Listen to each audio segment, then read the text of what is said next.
Salam, selamat pagi Ibu Bapak dan Saudara yang dikasihi Tuhan. Senang sekali kita dapat berjumpa lagi lewat acara ini. Saya harap semua baik, semua sehat, semua dalam perlindungan dan pemeliharaan Tuhan yang sangat luar biasa. Kopi pagi hari ini mengangkat sebuah tema, tanpa Dia kita hanya butiran debu. Kejadian pasal 2 ayat yang ke-7. Demikianlah firman Tuhan. Ketika itulah Tuhan Allah membentuk manusia itu dari debu tanah dan mengembuskan nafas hidup ke dalam hidungnya. Demikianlah manusia itu menjadi makhluk yang hidup. Amin. Mari kita satu di dalam doa.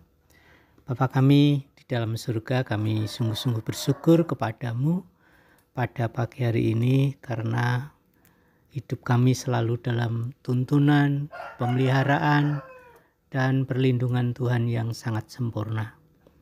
Terima kasih Tuhan untuk semuanya itu yang telah Engkau perbuat untuk hidup kami. Sekarang kami rindu firman-Mu, sampaikanlah isi hati-Mu dan nyatakanlah kehendak-Mu. Kami siap mendengar, kami siap percaya, kami siap melakukannya. Demi nama Yesus Tuhan, kami berdoa. Haleluya. Amin. Bapak, Ibu, dan Saudara yang dikasihi Tuhan, Allah sendirilah yang menciptakan manusia. Manusia tidak lahir dan berkembang biak dari makhluk lain. Manusia tidak diciptakan oleh kekuatan lain. Allah yang membentuk manusia. Kata membentuk merupakan terjemahan dari kata Ibrani yatsar yang berarti memberi bentuk atau membentuk. Penggunaan kata ini memunculkan gambaran sebuah tukang periuk yang memiliki kecerdasan dan kuasa untuk membentuk karyanya. Allah adalah sang tukang periuk yang memiliki citra mengenai manusia di dalam pikirannya dan memiliki kuasa dan kecerdasan untuk menghidupkan citra itu. Allah itu maha tahu dan maha kuasa untuk melakukan apapun persis seperti yang Dia inginkan.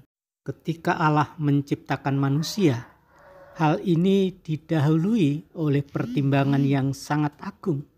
Sebelum penulis Alkitab yang diinspirasikan oleh Roh Kudus mencatat penciptaan manusia, penulis Alkitab ini menuntun kita kembali pada pertimbangan Allah, memperkenalkan kita dengan ketetapan Allah dalam kalimat, baiklah kita menjadikan manusia menurut gambar dan rupa kita.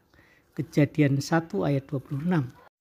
Dalam Kejadian pasal 2 ayat yang ke-7 tercatat di sana, ketika itulah Tuhan Allah membentuk manusia itu dari debu tanah dan mengembuskan nafas hidup ke dalam hidungnya. Demikianlah manusia itu menjadi makhluk yang hidup.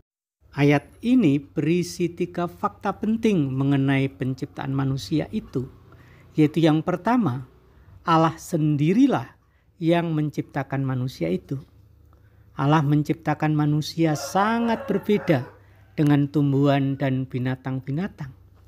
Ketika Allah menciptakan tumbuhan, ikan, dan binatang-binatang, dikatakan bahwa Allah menciptakan mereka menurut jenisnya, yaitu menurut bentuk tipikal dari masing-masing jenisnya. Tetapi manusia tidaklah diciptakan sedemikian.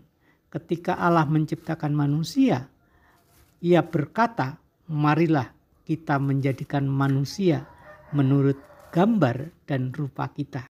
Fakta yang kedua, Allah menghembuskan nafasnya sendiri kepada manusia itu. Manusia itu tidak lebih dari sekedar debu atau sekedar substansi fisik saja. Manusia memiliki roh. Setelah tubuh Adam dibentuk oleh Allah dari debu tanah, tubuh manusia yang tak bernyawa itu tergeletak di atas tanah. Kemudian Allah membungkuk dan menghembuskan nafasnya ke lubang hidung manusia itu. Kenapa dari debu tanah? Kenapa bukan dari emas, perak, platinum, atau batu mulia? Katakanlah berlian. Catatan Musa menunjukkan bahwa manusia diciptakan dari materi yang sepintas sangat rendah dan tidak berharga dibandingkan dengan materi yang sudah disebutkan sebelumnya.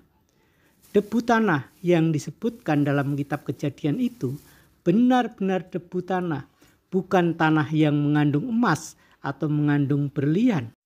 Debu adalah yang memiliki konotasi yang kotor, jorok, rendah, dan lain sebagainya. Jika Allah tidak memberikan nafas hidup bagi kita, kita hanyalah debu yang tidak berharga. Hal ini menjadi pengingat bagi kita untuk tidak meninggikan diri, tetapi merendahkan diri, karena kita memang berasal dari tanah dan akan kembali kepada tanah. Fakta yang ketiga, Allah sendiri mengatakan bahwa manusia menjadi makhluk yang hidup. Kata nyawa dalam bahasa Ibrani adalah nefes, yang berarti makhluk yang hidup, yang bernafas, bernyawa, dan memiliki kesadaran. Manusia tidaklah bernyawa. Allah mengembuskan nafas ke dalam hidungnya. Allah sendirilah yang langsung memberikan kehidupan kepada manusia. Haleluya, terpujilah nama Tuhan.